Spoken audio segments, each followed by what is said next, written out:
This is Graduate a CEO, what it takes and what it means to become an entrepreneur, and why college is the perfect time to start your business. Here's Jim Hunter. Welcome back to my conversation with Ryan Mason, the owner of Roast Coffee Company. We've been talking about how he built his coffee empire after he realized the lack of coffee shops around the campus of the University of Wisconsin-Milwaukee. So Ryan, in part one, we discussed the roller coaster ride you took to open your first store, and now I'd like to shift to how you built out your team while also expanding your business in other areas. Some of the things that we ended up getting into that I think creates the differential for Roast is we got involved with the event side of the business. So what we found out is that I got one particular phone call actually, and I'll explain that, where I got a call from a woman that sets up rallies for Harley Davidson. And basically these rallies take place in large cities all around the country. And she said, I want a coffee vendor at my rally. So, we started talking a little bit about what it would take in order to set up a kiosk. And we, meaning like myself and some of the baristas and some of the tech people. And when we were looking into this was early, probably 2010-ish. And at that particular time, pop-ups weren't a thing. And they weren't a big thing nonetheless.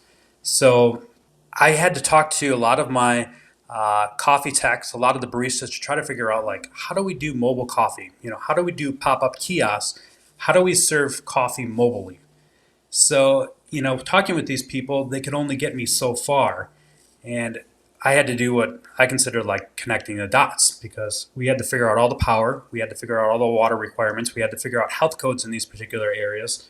And we had to set up some kind of kiosk that was, attractive enough where, people would buy from us. Ended up that I tried to figure out, like, all right, this seems like we can change the dynamics of coffee making if we figure out how to do this kiosk. And I took a winter in order to kind of put something together. And in that spring, I called up my Harley contact again and said, hey, we're ready to roll.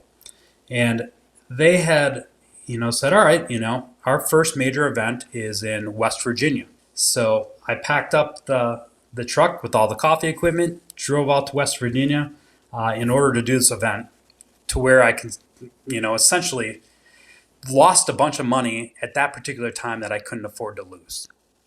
And they said, listen, it was the first event. We got another one here in Milwaukee, in your backyard.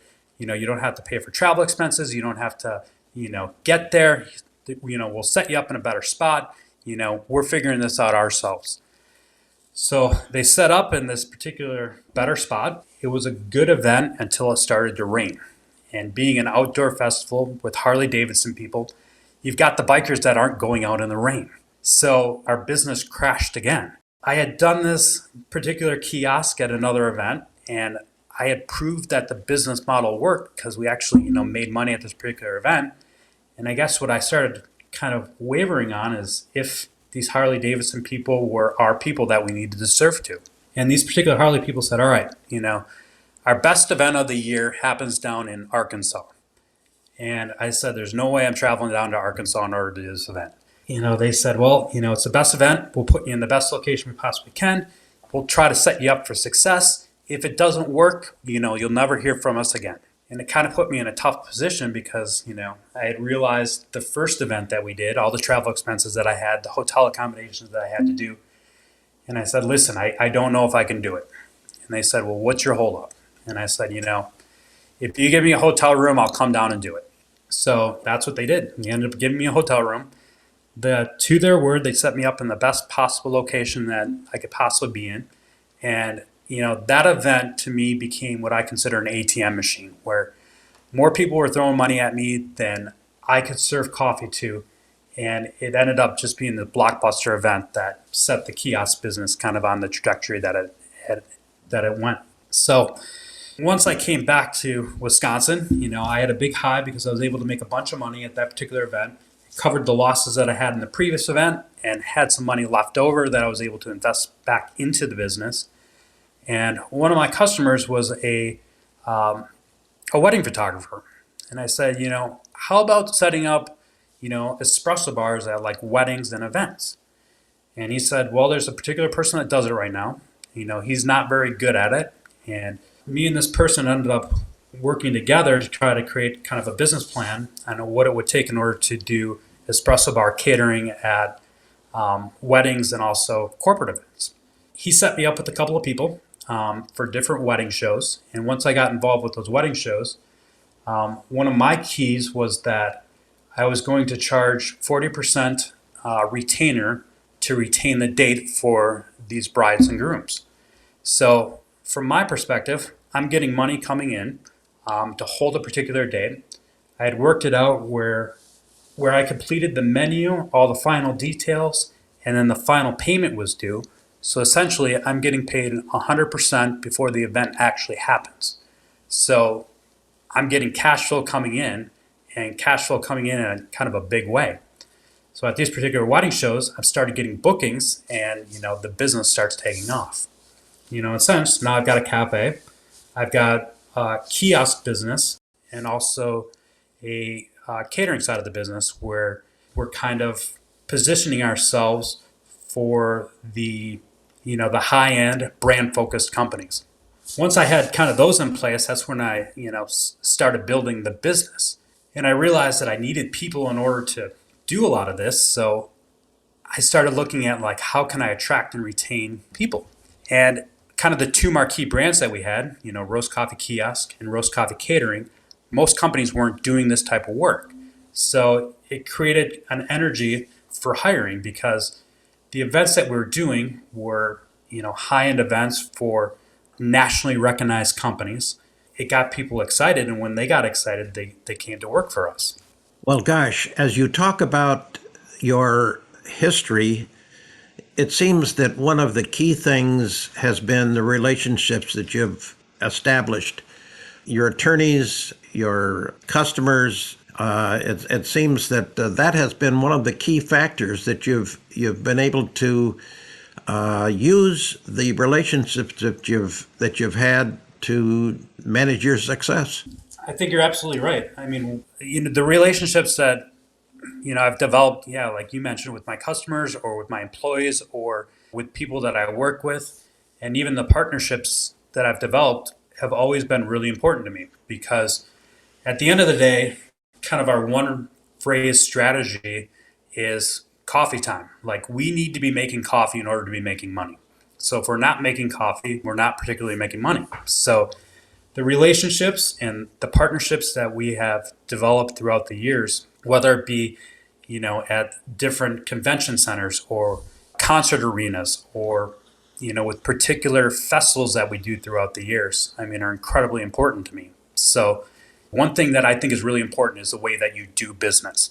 I don't believe in screwing people. I only believe that, what good you put out should come back to you. Relationships are a big portion of what I do. One of the most difficult things, I think, is to create an atmosphere in an organization where the employees want to come to work each day. And that's, I think, a very difficult thing to do, but it's so wonderful when it happens. Do you have that kind of environment? And if so, how is it created? I would like to think I do. Yeah. Or I hope I do at least. I've got some incredibly long-standing employees. Actually, my graphic designer has been with me since the very beginning for almost 20 years. And initially I hired him as a barista. And he was essentially the manager and worked in the cafe for about 9 years before he went back to school, ended up getting a graphic design degree, and eventually went into basically propel his career. So, but I've kept in touch with him, and he has done the graphic design work that basically became what is known as Roast. I mean, 19-year relationship with him is pretty incredible. On top of that, I've got a lot of people that have become employees that have left and have actually come back. One of the people that is my catering and kiosk lead has been with me for about 7 years. And, he had gone to what he considered was greener pastures and actually came back. And I guess what I believe is that a lot of people don't know what they have until, they've left it. And one of the things that I enjoy as the owner and kind of as, the guide to these people is seeing the growth and maturity that they have. And even when, this particular employee came back after an extended period of time, it was like, he was more mature at what he did. He had a better idea of what he wanted. And I think, coupled with what we were doing, he really thrived.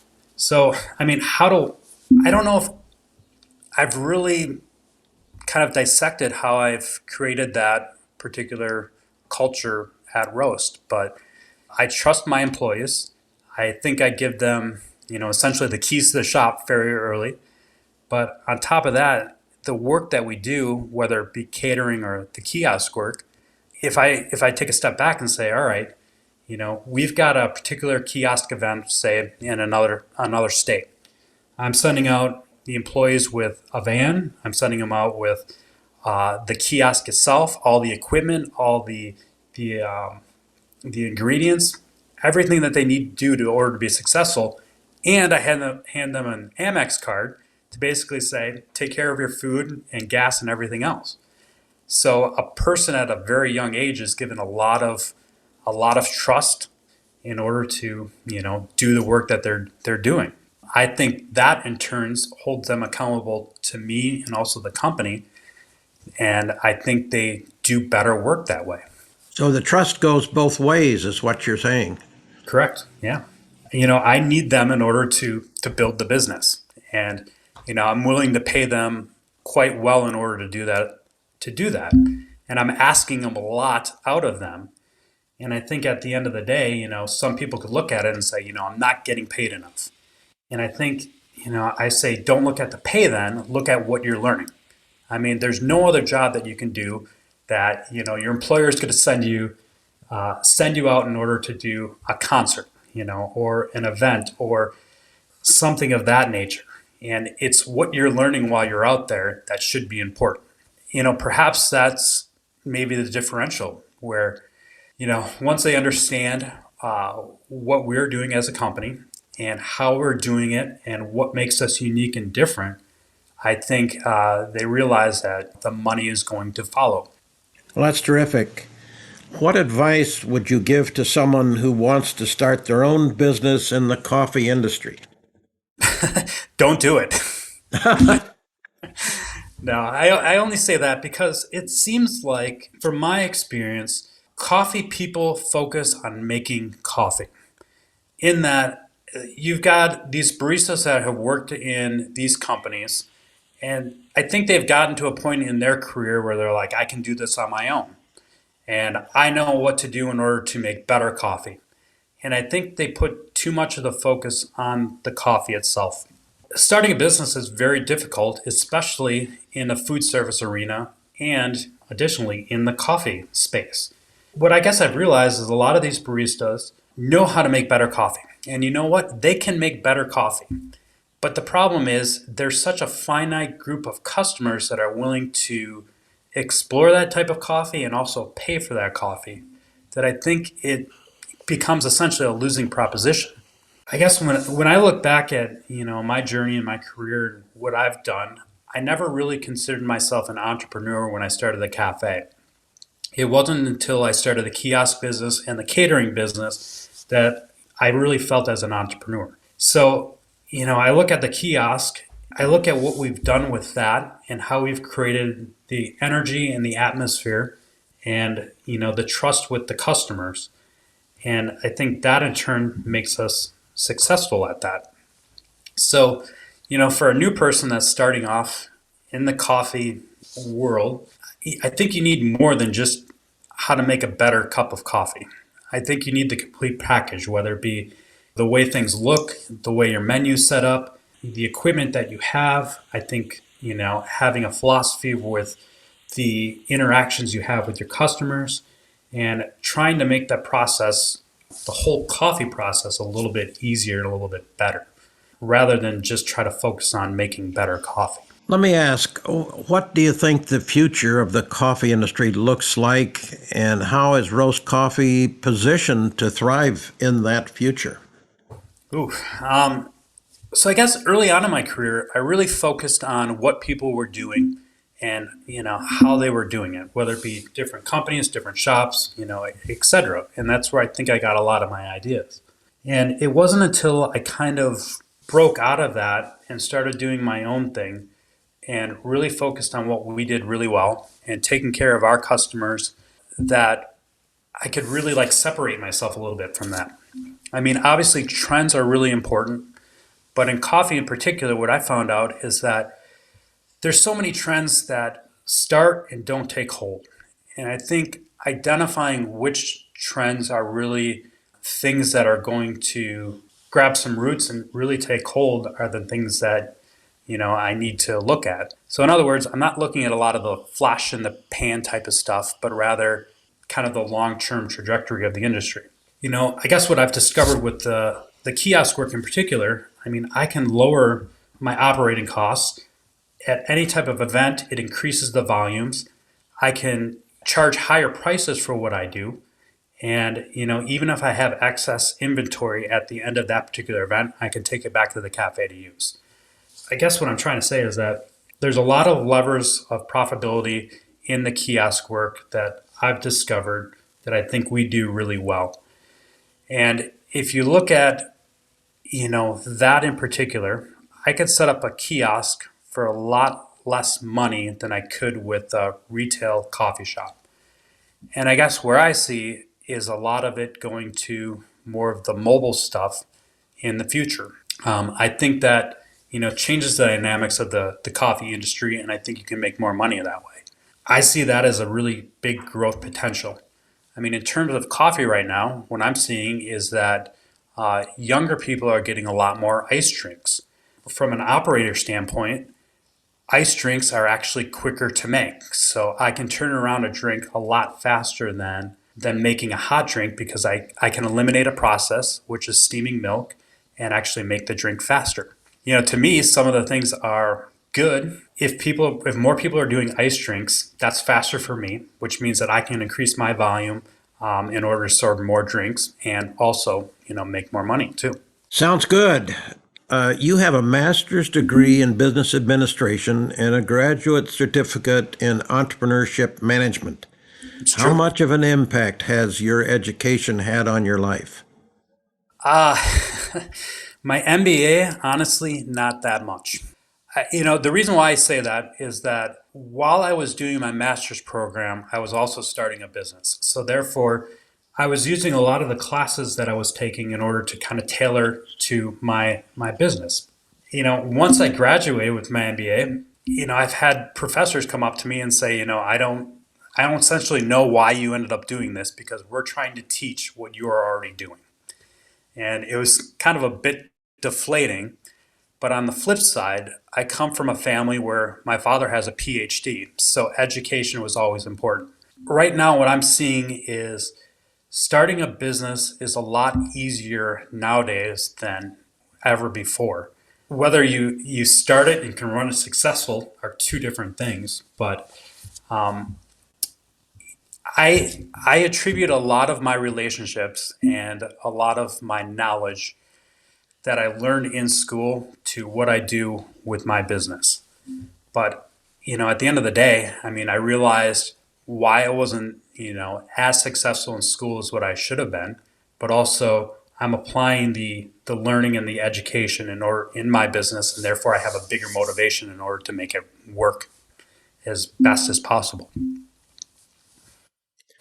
Well, it's been a very interesting saga, and I think it'll be interesting to see what happens next and where you go from here. But you've certainly been successful, and you've had your share of disappointments, but you've turned those around into positive things, and it's certainly a credit to you for your tenacity and creativity. So, thanks so much for sharing your story with us. It's been really great. Excellent. Well, thank you for having me. You're welcome. And that will do it for another episode of Graduate a CEO. Thank you for tuning in, and if you like the show, please consider subscribing to receive future episodes automatically. Additionally, if you could spare a moment to leave a review, it would be greatly appreciated and could help other aspiring entrepreneurs discover the show. Thank you for listening, and take care until the next time. This has been Graduate a CEO with Jim Hunter. If you'd like to connect with Jim and learn more about why you should consider starting a business while in college, go to jameshhunter.com. Graduate a CEO is a production of Advantage Audio.